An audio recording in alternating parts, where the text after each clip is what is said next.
आदाब नाजरीन, आइए देखते हैं 19 अक्टूबर की टॉप 10 न्यूज। तेलंगाना के मुनुगुडु ज़िमनी इंतखाबात में टीआरएस की जीत को यकीनी बनाने अब खुद सीएम केसीआर उतरेंगे मैदान में। जराये के मुताबिक केसीआर इंतखाबात खत्म होने तक हल्के में क़याम करते हुए गांव-गांव आवाम से करेंगे मुलाकात और बीजेपी की असली चेहरे को करेंगे बेनकाब।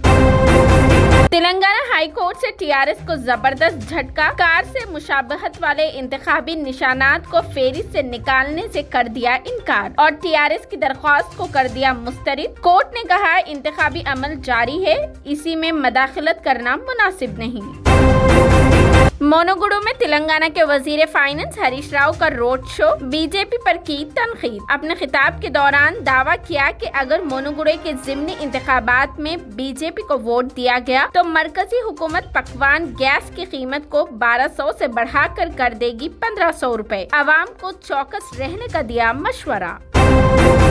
अक्टूबर 25 को सूरज ग्रहण। हैदराबाद में सूरज ग्रहण का वक्फा तकरीबन 1 घंटा होगा। इस महीने की 25 तारीख को हिंदुस्तान में जुज़वी सूरज ग्रहण होगा। ग्रहण का आगाज दोपहर में होगा और बेशतर मुकामात से इसको देखा जा सकेगा। ताहम इंडोमान व निकोबार जजायर और शुमाल व मशरिक के बाज़ हिस्सों से ये दिखाई नहीं देगा। सूरज ग्रहण का इख्तिताम हिंदुस्तान में दिखाई नहीं देगा क्योंकि ये मगरिब के बाद होगा। हैदराबाद में सूरज ग्रहण का वक्फा आगाज से गुरूब आफ्ताब तक होगा और ये वक्फा 48 मिनट 9 सेकंड होगा। जुज़वी सूरज ग्रहण का आगाज 4:59 को होगा और खत्म 5:45 को होगा।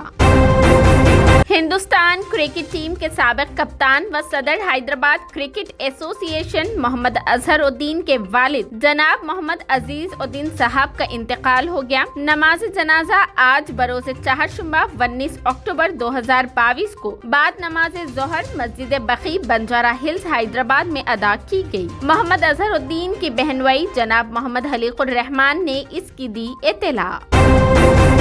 शाहरुख खान के बेटे को जानबूझकर फंसाया गया था। नारकोटिक्स कंट्रोल ब्यूरो एनसीबी की टीम ने शाहरुख खान के बेटे आर्यन खान से मुतालिक क्रोज केस में 18 अक्टूबर को अपनी रिपोर्ट पेश की है, जिसके मुताबिक आर्यन खान को जानबूझकर फंसाया गया था। जो तफ्तीश की गई उसमें भी कई कोताहियों का इंकशाफ हुआ। मीडिया रिपोर्ट्स के मुताबिक एनसीबी की जांच में कहा गया है कि आर्यन खान को जानबूझकर निशाना बनाया गया। अब इस खबर पर बॉलीवुड अदाकार कमाल खान ने अपना रद्द अमल जाहिर किया। ट्विटर पर आर्यन खान की हिमायत करते हुए केआरके ने हुकूमत से मुआवजा का मुतालबा किया, लिहाजा अब हर मीडिया हाउस को बाज़ाब्ता तौर पर आर्यन से मीडिया ट्रायल करने पर माफी मांगनी चाहिए।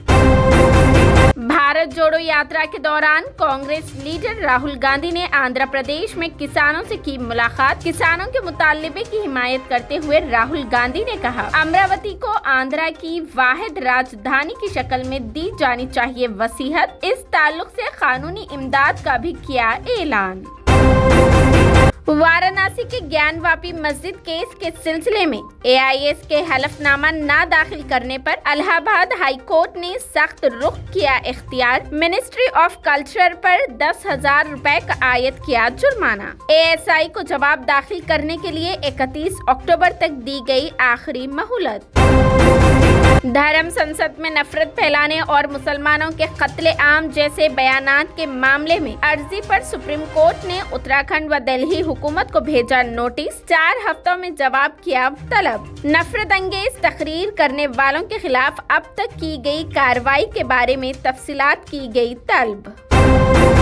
मुत्तहिदा अरब इमारात में बेरोजगार अफराद के लिए इंश्योरेंस स्कीम का बाज़ाब्ता आगाज। ये इंश्योरेंस स्कीम उन मुकामी शहरियों और गैर मुल्की कारकुनों के लिए है जो किसी वजह से रोजगार से हो जाते हैं महरूम और मुतासिरा अफराद तयशुदा रकम 3 माह के अरसे के लिए कर सकेंगे वसूल।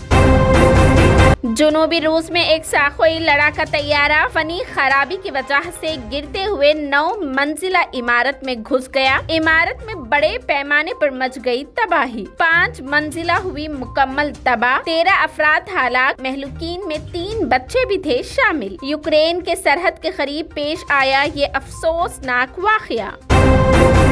ये थी 29 अक्टूबर की top 10 news. TVN 99 news channel को लाइक करें, शेयर करें और सब्सक्राइब करना बिल्कुल ना भूलें।